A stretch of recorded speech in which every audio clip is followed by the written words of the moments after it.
Amang Banal, maraming po salamat o Diyos sa katagumpayan ng iyong gawain sa amin pong pagsamba sa inyo, Lord God. Salamat po na marami sa inyo po mga salita ng inyong mga aral na amin pong napagninililayan po, Panginoon.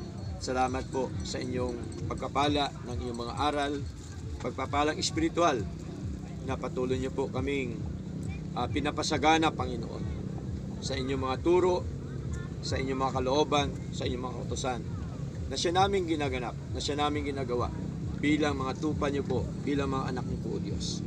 Panginoon, nawa ay patuloy po na kayo ang siyang manguna sa amin upang magpatuloy po kami na magkaroon po ng kalakasan, kasiglahan sa amin pong paglilingkod po sa inyo. Tulungan niyo po nawa kami, O Diyos, sa araw-araw po namin buhay at lalong-lalo na po sa babautismuhan po ngayon sa buhay ni Nanay Lenny, ni Sister Marilyn, ni Brother AJ, O Lord God. Nawa sila po inyong patatagin, Panginoon. Alam po namin, O Diyos, na after baptism, Lord, ay marami po mga pagsubok ang darating sa kanilang mabuhay. Amin pong hiniling sa inyo, Panginoon, nawa sila po inyong balutin, Panginoon, ng inyong kapangyarihan, Lord. Sila po nawa inyong proteksyonan. Sila po nawa, O Diyos, inyo pong lukuban ng inyong kapangyarihan po, O Diyos, upang kanila pong mapagtagumpayan ang anumang mga pagsubok, ang anumang mga problema, suliranin sa buhay, O Lord God.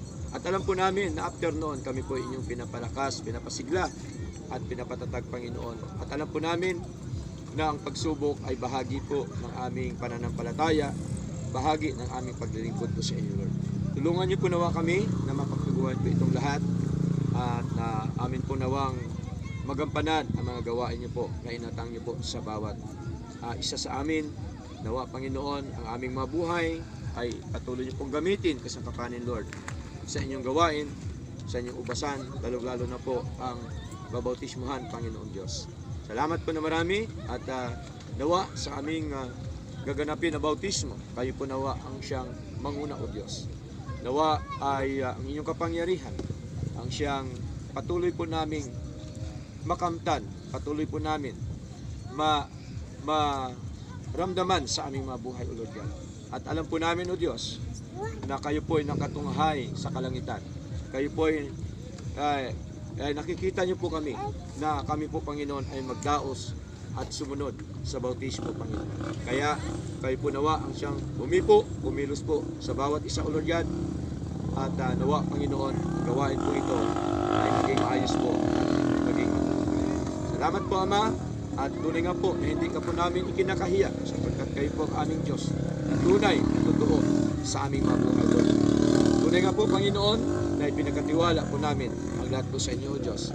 Sa pangalan po ni Jesus, ito po ang aming dalangin. Amen.